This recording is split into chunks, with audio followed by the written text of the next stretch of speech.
मेरा नाम साक्षी राठौड़ है। मैं दहेज पे बात करने के लिए मुझसे बड़े बड़े यहाँ बहुत लोग हैं, पर जब ये सुनते हैं कि दहेज की वजह से हमारी बेटियां बहुएं मार दी गई, तो मेरे मन में ये ख्याल आता है कि हम लड़कियां इतनी कमज़ोर कब से हो गई कि अगला इंसान हमें मैं सिर्फ ये मैसेज पहुंचाना चाहूँगी लड़कियों तक कि सिर्फ सुंदरता से हटकर या फिर खुद को सुंदर बनाने से या घर के कामों से थोड़ा सा निकल के खुद को सशक्त बनाने में ध्यान दें। चाहे वो सिलाई के माध्यम से हो, चाहे कोई आप बुटीक लेकर बैठ रहे हो, पर फिर भी खुद की कमाई जो है वो बहुत ज़रूरी है लड़कियों के लिए। आज के टाइम के अंदर खुद को सशक्त बनाना बहुत ज़रूरी है कि कल को अगर कुछ भी होता है आपके साथ में तो आपके पास आपकी इनकम रहे, आपके पास आप खुद अपने पैरों पे खड़े रहें कि कल को आपके ऊपर कोई इस तरह अत्याचार नहीं कर सके कि आप एक जानवर हो किसी के लिए, कि आप मार दिए गए हो, आपकी इतनी भी वैल्यू नहीं है समाज के अंदर। तो मैं चाहूँगी कि लड़कियां प्लीज़ शिक्षा पे ज़्यादा ध्यान दें, और मैं माँओं से और उनके पेरेंट्स से ये अपील करना चाहूँगी कि प्लीज़ बच्चियों को बचपन से ये सिखाएं कि तुमको बड़े होके कुछ बनना है। सिर्फ ये नहीं कि चूल्हा चौका संभालो, शादी के बाद भी यही तो करना है, या फिर कमाई के बाद भी तुमको यही करना है। उनके दिमाग में ये डालना चालू करो। क्यों हमेशा भाई को सिखाया जाता है कि बड़े होके तुमको बहनों की शादी करनी है? क्यों एक बहन या एक बेटी खुद की शादी का खर्चा खुद क्यों नहीं उठा सकती?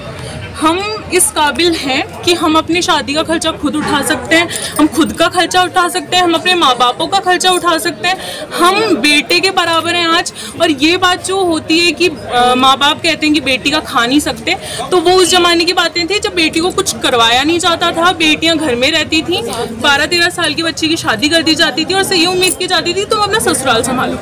आज की जो लड़की है, माँ बाप उनको पढ़ा रहे हैं, उनको पूरी उतनी एजुकेशन मिल रही है जितनी उनके बेटों को मिलती है। तो आज बेटियों की भी जिम्मेदारी है कि वो खड़ी हों और अपने माँ बाप का पूरा कंधा बने, उनका साथ बने, उनका बोझ ना बने, और अपने दिमाग में ये बात लेकर चलें कि कल को हमको सशक्त बनना है, अपने बच्चों को सशक्त बनाना है, अपनी पीढ़ी को सशक्त बनाना है, राजपूत समाज को सशक्त। आपकी हम उम्र की जो बच्चियां हैं वो इस समय चैनल के माध्यम से आपको देख रही है जी, तो दहेज जो लोभी है जी, उनको आप क्या संदेश देना चाहूँगी? मैं दहेज लोभियों को तो कुछ नहीं संदेश दे सकती, क्योंकि जिनके दिमाग में कीड़ा है उनसे बात करना बेकार है एकदम। मैं उनसे बात करना चाहूँगी जो सल्यूशन ढूंढने की कोशिश करते हैं। मैं उनसे बात करना चाहूँगी जिनका दिमाग इतना है कि वो ये सोच सके कि हमको कुछ करना है समाज में, जिनको बात समझाई जाए तो उनको समझ में आती हो।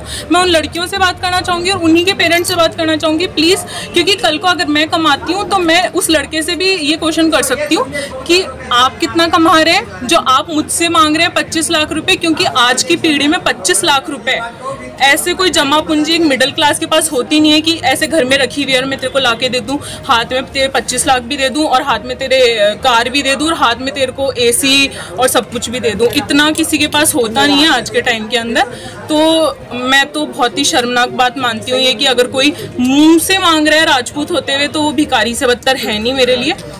मेरे को ऐसा लगता है कि लड़कियों को ये चीज़ आगे आके समझनी चाहिए कि जिस दिन हम सशक्त बनेंगे ना उसी दिन आवाज़ उठा सकेंगे। तो मैं सिर्फ उन्हीं से और उनके पेरेंट्स से बात करना चाहती हूँ कि प्लीज़ उनके बचपन में दिमाग में ये चीज़ डाली जाए कि तुम सिर्फ चूल्हे चौके के लिए नहीं बनी हो। ये चीज़ बहुत ज़रूरी है लड़कियों के लिए भी, लड़कों के लिए भी। सिर्फ लड़कियों के लिए नहीं, लड़कों के लिए भी उतनी ज़रूरी है। माँ बाप बोलते हैं कि बेटा है ना तू तो खेलने चला जा, पर बेटी मेरे को तेरे से काम करवाना है। भाई काम है। दहेज प्रथा एक ऐसी बीमारी है जिसमें जैसे कई लड़कियां अभी है उनको भी यही टेंशन रहती है कि हमारे पेरेंट्स शादी कैसे करेंगे। तो आप उन लड़कियों तक ये मैसेज दे सकते हैं कि उन लड़कियों को ये टेंशन नहीं रखनी चाहिए। जी जी जी, ये इसका उत्तर भी है। इसकी वजह से कई लड़कियां डिप्रेशन में तक जाती है। जी जी जी, इनकी वजह से कई लड़कियां अपना विकास नहीं कर पाती, क्योंकि उन्हीं को भी यही टेंशन रहती है। जैसे पेरेंट्स को टेंशन रहती है वैसे ही उनको अपने माँ बाप की टेंशन रहती है। ये बिल्कुल आपने एकदम सही बात कही, क्योंकि बचपन से ही बेटी को क्या सिखाया जाता है कि तू कल जाएगी और तेरे लिए हमको देना पड़ेगा दहेज। बचपन से पेरेंट्स ये नहीं सोचते कि जो 25 लाख रुपए वो उसके शादी में लगाने वाले हैं, या 10 भी लाख या 20 भी लाख, वो उसके एजुकेशन में लगाए। अगर उसको छोटा, अगर मैं नहीं कह रही कि उसको सरकारी नौकरी बनाओ या उसको डीएम सीएम ही बनाओ तुम लोग, पर एटलीस्ट तो उसको इतना सशक्त बना दो कि कम से कम वो अपना पार्लर खोल सके, इतनी तो उसमें स्किल्स डालो, अपना बुटीक खोल सके। लड़कियां बस अपने पैरों पे खड़ी हो, तुम 15,000 कमाओ, 20,000 कमाओ। जो दहेज की टेंशन में लड़कियां जी रही है, वो ये टेंशन में जिए कि हम खुद को कैसे सशक्त बना के खुद के पैरों पे खड़े हो सके। और जो पेरेंट्स ये चीज़ की टेंशन ले रहे हैं ना कि हमको कल को इनको देना है, तो वो लड़कियां ये टेंशन ले कि हम कल को पेरेंट्स का कंधा बन के खड़ी हो जाए। तो ये ज़्यादा बेहतर रहेगा मेरे अकॉर्डिंग कि लड़कियां सशक्त बनने के बाद। धन्यवाद।